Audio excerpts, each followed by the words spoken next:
ভোটের মাঠে লড়াইটা দুই হেভিওয়েট প্রার্থীর।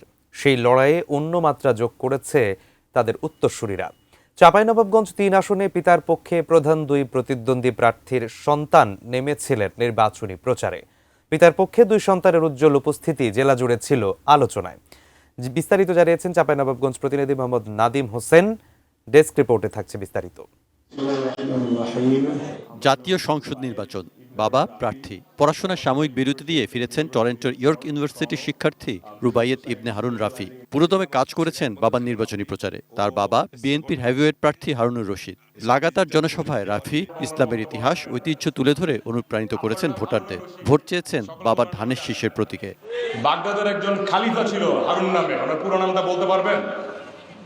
আসুন এই রমজানে আপনাদের যার যার বাড়ির কাছে মসজিদে ইফতার নিয়ে পাড়া প্রতিবেশী সকলকে সাথে নিয়ে একসাথে ইফতার করি।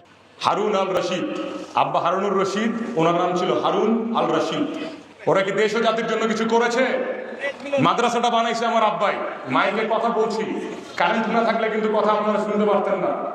বিদ্যুৎ জেনারেটিং প্ল্যান্টও আমার আব্বা করেছে। একই আসনে প্রযুক্তি আর সোশ্যাল মিডিয়াকে সহায় করে পিতা জামায়াত ইসলামী প্রার্থী দলটির কেন্দ্রীয় নির্বাহী পরিষদ সদস্য নুরুল ইসলাম বুলবুলের পক্ষে প্রচার চালিয়েছেন মেয়ে জাইমা নূর।